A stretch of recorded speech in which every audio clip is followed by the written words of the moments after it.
Muito estimado Padre Mário, nosso pároco, que atende a esta comunidade muito bem, melhor do que até eu pensei que fosse atender.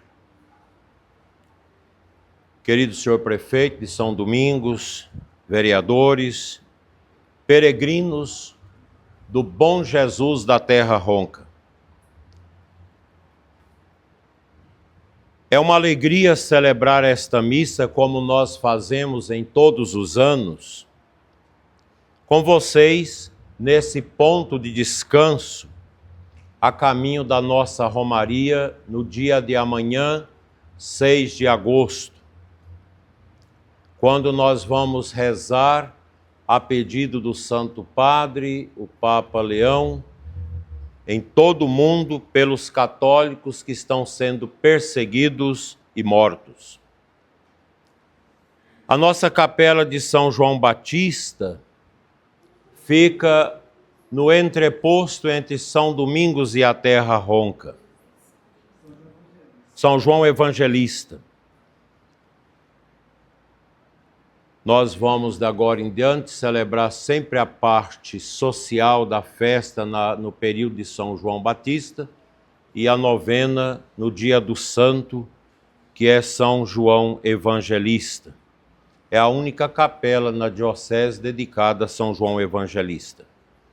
Nesse caminho para a Gruta da Terra Ronca, muitos de vocês vieram a pé. E a razão de ser desta missa, nesse entreposto, se deve a esta ação de graça de vocês que vieram a pé, pararam aqui para chegar amanhã cedo na Gruta do Bom Jesus, pagando suas promessas. Outros vieram a cavalo, todos, porém, estão fazendo mais do que uma viagem de um lugar para o outro. A peregrinação, ontem nós já falávamos isso, na saída da nossa igreja de São Domingos para cá, à noite,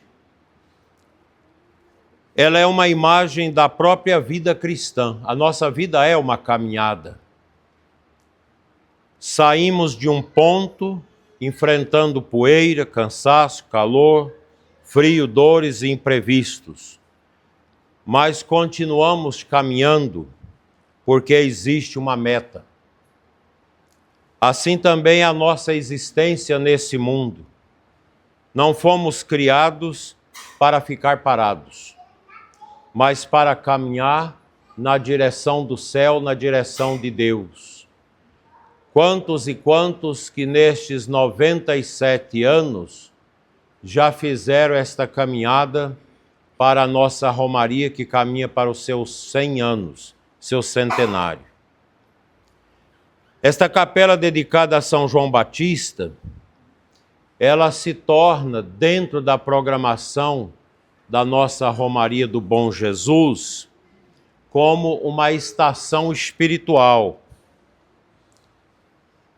Aqui repousamos o corpo, mas também alimentamos a alma. Muitos da caminhada ficam alojados aqui nas dependências da nossa capela, descansando, curando as feridas dos pés para retomarem. Amanhã a caminhada continuará até a nossa gruta. Agora, porém, o Senhor nos reúne para recordar que ninguém chega bem ao destino se não aprender a caminhar com fé. A fé é o fundamento da esperança. A fé é o dom mais importante que nós temos neste mundo. Uma pessoa sem fé é uma pessoa sem futuro. O peregrino, meus irmãos, ele é cristão. A peregrinação, ela nasce com os cristãos, que peregrinavam à Terra Santa, como faz até hoje, e depois aos lugares santos, que foram sendo mostrados, revelados ao longo da história, no caminho da igreja em todas as nações. O peregrino católico cristão não avança apenas com os pés, ele avança com o coração voltado para Cristo. É claro que muita gente vem para a romaria, para o show, para a bebida alcoólica, para a prostituição, para uma vida dissipada de vícios e pecados. Mas nós que queremos o céu, que queremos ser todos de Deus, a nossa postura é outra. É uma postura verdadeiramente crente. O evangelho de hoje apresenta uma mulher cananeia. Ela não pertencia ao povo de Israel, ao povo escolhido por Deus. Ela não possuía prestígio e carregava uma dor imensa. Sua filha estava cruelmente atormentada pelo demônio. Aquela mãe vai ao encontro de Jesus e grita: Senhor, filho de Davi, tem piedade de mim. A mulher não pede nada para ela, pede pela sua filha. É a oração de uma mãe que sofre, porque alguém que ama está sofrendo. Quantos peregrinos também carregam hoje nomes de pessoas da família no coração? Talvez alguém esteja caminhando por um filho enfermo, por um casamento em dificuldades, por uma família dividida, por uma graça recebida, por um filho que está nas drogas, por alguém que está com câncer ou com outras doenças, ou alguém que vem para pagar uma promessa, agradecido pela recompensa que Deus lhe fez. Alguns trazem preocupações que ninguém conhece, e essa é a verdadeira peregrinação. Você peregrinar com Deus, somente você sabe a sua intenção e Deus. Outros talvez estejam cansados por dentro, ainda que o corpo parece forte. Cada passo desta romaria pode tornar-se uma oração que se oferece por alguém. E aqui eu quero saudar os jovens, peregrinos, jovens que também estão caminhando rumo ao bom Jesus. O evangelho, porém, causa surpresa. Jesus não respondeu à mulher palavra alguma. O silêncio de Jesus parece muito duro, um silêncio seco, avassalador. A mulher grita, mas não recebe nenhuma resposta imediata de Jesus. Nenhuma. Esta experiência também acontece na vida de fé. Rezamos e parece que Deus continua em silêncio e não atende os nossos pedidos. Pedimos uma cura, uma conversão, uma solução e nada muda de repente. Então surge a tentação de pensar: Deus não me escuta. Mas o silêncio de Deus não significa ausência. Muitas vezes, o silêncio de Deus é o lugar da purificação da nossa fé. Enquanto tudo acontece como desejamos, podemos confundir a fé com facilidade. E é muito comum as pessoas reclamar: mas eu sou ministro da comunhão na igreja, eu sou padre, eu toco, eu canto na igreja, participo do coral, eu sou catequista, e por que que Deus não me atende? Por que que estou morrendo desse jeito? A gente tem essas dificuldades. Mas o silêncio de Deus não significa ausência.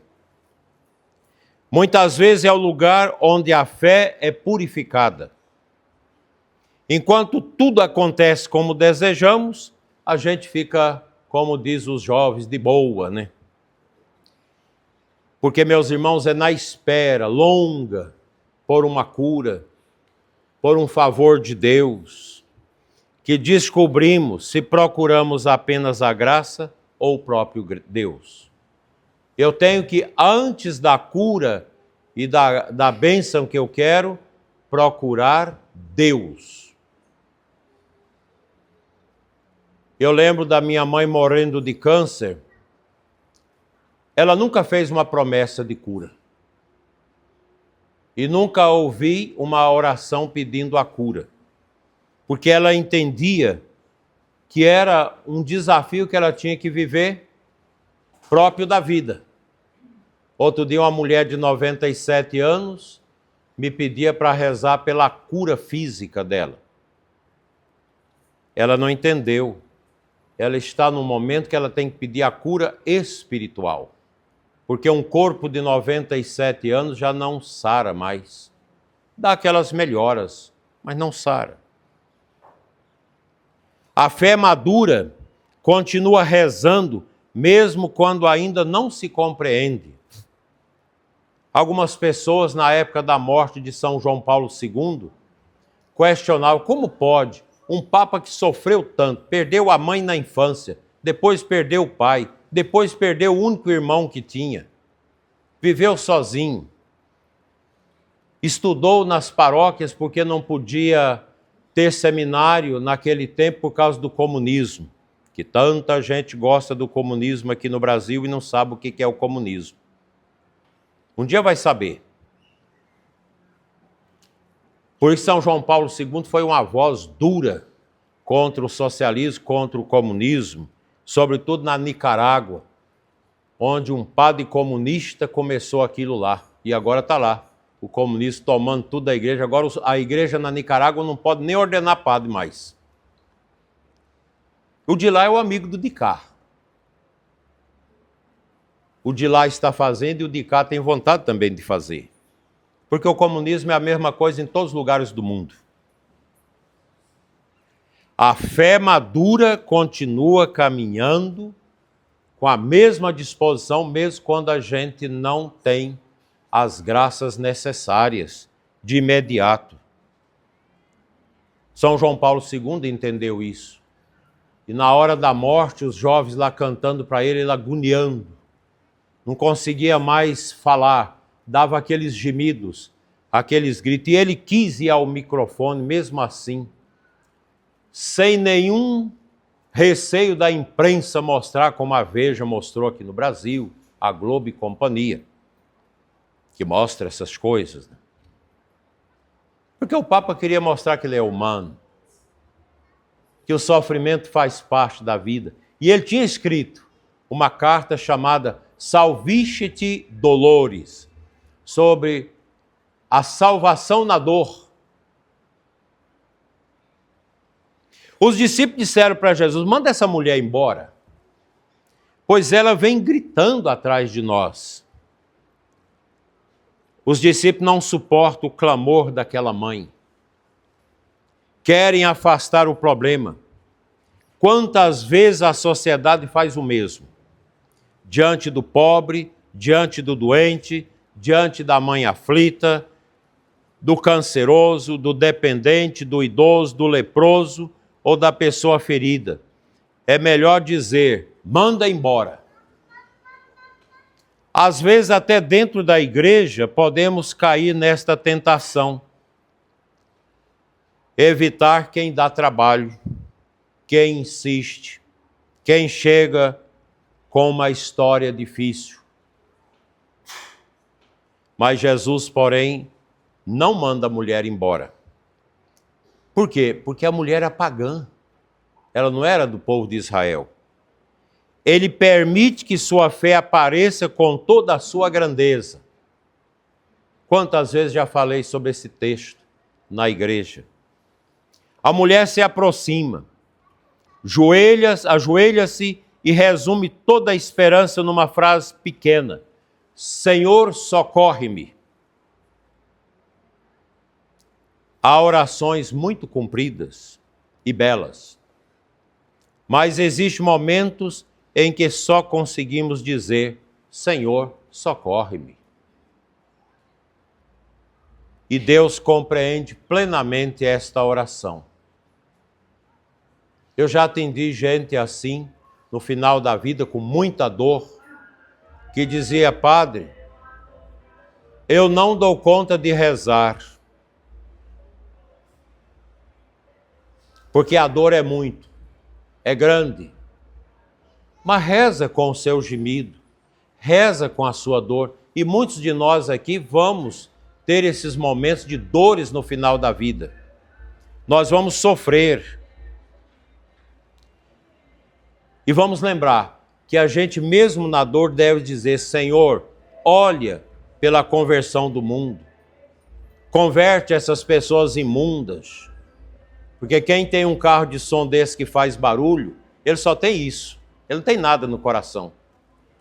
Porque música a gente compra o carro de som, compra o aparelho para a gente ouvir, não é para os outros ouvir. Eu não gosto dessa música dele. É uma música brega. É uma música nojenta. É uma música própria de quem vive no pecado, atolado em todas as misérias. E quando morrer essa gente no pecado? A romaria é para a gente pensar isso. A gente caminha para a romaria porque nós queremos caminhar para o céu. Mas o que atrapalha a nossa caminhada para o céu? É isso. É o pecado. É a miséria. Jesus diz à mulher: não fica bem tirar o pão dos filhos para jogá-los aos cachorrinhos. É uma palavra muito dura de Jesus. É uma palavra muito difícil. É como se Jesus estivesse chamando a mulher de cachorro. A resposta é severa, parece severa. Ela poderia ter ido embora ofendida, porém, ela não se revolta e continua. Não abandona Jesus. Ela diz com humildade e inteligência: é verdade, Senhor. Mas os cachorrinhos também comem as migalhas que caem da mesa dos seus donos. É uma resposta extraordinária, muito bela, da mulher cananeia pagã. Ela não exige nenhum direito para ela. Não discute com Jesus e não desiste. Diz em outras palavras: Senhor, uma migalha de tua misericórdia já é suficiente. Basta isso. Eu sei que tua graça é tão grande que até aquilo que cai de tua mesa pode transformar a minha casa. A fé verdadeira, meus irmãos, não pretende dar ordens a Deus. A fé verdadeira confia no poder que Deus pode distribuir na nossa vida. Porque a fé verdadeira atrai a misericórdia. Então Jesus declara: mulher, grande é a tua fé. Seja feito como tu crestes. Poucas pessoas no Evangelho recebem de Cristo um elogio tão direto. A grande fé daquela mulher foi uma fé insistente, humilde, corajosa e perseverante. Ela, meus irmãos, não desistiu diante do silêncio, da incompreensão dos discípulos, ou da dificuldade das palavras que ouviu. Ela permaneceu diante de Jesus com toda a certeza do seu coração: Ele vai me atender. Eu vou sair daqui justificada. Eu vou voltar para casa com a graça. É uma lição essencial para a nossa romaria. Não desistir de Deus. Vocês que estão com as bolhas, com esse sofrimento nos pés, não desistam. Há pessoas que abandonam a fé porque enfrentam uma decepção, não recebem imediatamente o que pediram, ou encontram dificuldades dentro da igreja e deixam a igreja para ir para outra seita, para ir para o espiritismo, para ir no curandeiro, para ir no feiticeiro. Ah, não recebi, eu vou nesse lugar. Não, não é assim. Faça como a mulher. Ela nos ensina que a verdadeira fé não depende de todas as portas se abrirem facilmente. Ela permanece de joelho diante de Cristo, mesmo quando ainda não vê a resposta. Todos nós sabemos, a gente vive um tempo de muita confusão no mundo, nas famílias, nas sociedades, nos países. Há muita obscuridade, muita ignorância na cultura, nas famílias, na política, nos meios de comunicação e dentro do coração humano. Muitas vezes a mentira é repetida até parecer verdade. Tem gente no Brasil que mente, que já não acredita nem nele mesmo, e aí o povo ainda acha que está falando a verdade. A fé cristã é tratada como atraso. O pecado é apresentado como liberdade. Você tem que fazer tudo o que você quer. Na própria família, às vezes, se faz isso. Ah, esse menino está rezando demais. Não é assim. Porque Deus vai sendo retirado da sociedade. Vai sendo tirado das escolas. Vai sendo tirado das universidades. Nesses tempos, o cristão não pode caminhar guiado apenas pela opinião deste ou daquele movimento. Precisa ser iluminado pelo Espírito Santo. Vencer o obscurantismo não significa responder com ódio, violência ou agressividade. O cristão combate a escuridão acendendo a luz da fé. Quando a gente olha a vela no altar, é para a gente lembrar isso. A nossa fé é esta luz que não pode se apagar. Responde a mentira com a verdade. A corrupção, que é tão grande no Brasil hoje, não dá nem para medir, com a honestidade. Ah, mas todo mundo rouba. Não, mas eu sou cristão, não vou roubar. Não precisa de roubar, ninguém precisa de roubar.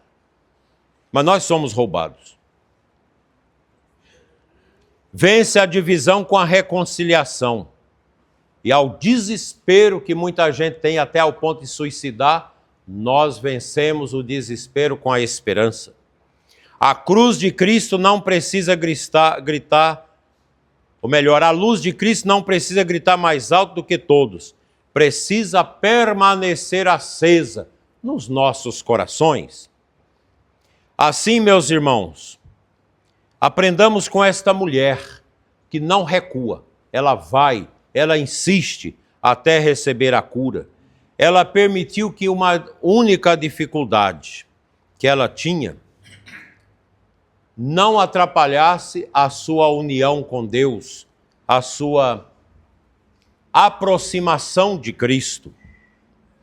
Esta peregrinação deve ser também uma escola de perseverança para todos nós. O caminho que nós percorremos a terra ronca ensina que não se chega ao destino com um único passo. Chega-se repetindo milhares de passos. Assim é a santidade, gente. Quem quer ir para o céu, quem quer ter a sua salvação, tem que entender que é uma caminhada.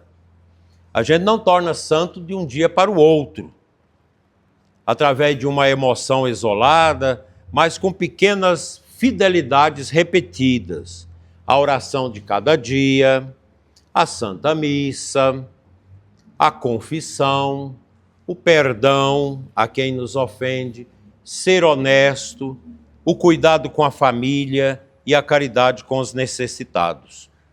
Assim, meus irmãos, não levem para a terra ronca aquilo que Cristo deseja tirar do nosso coração. Aproveite esse caminho, arrependa dos seus pecados, liberta seu coração do ódio. Essa romaria não pode ser ocasião que não nos ajuda a reconciliar conosco, a nos perdoar, a tirar esse cansaço espiritual da nossa vida. Você que está indo na macumbaria, na feitiçaria, buscando o demônio no lugar de Deus, saia disso. Você que está no pecado, procura sair disso. Vamos aprender a caminhar juntos. Ninguém se salva sozinho. Ninguém constrói o bem comum pensando apenas em si.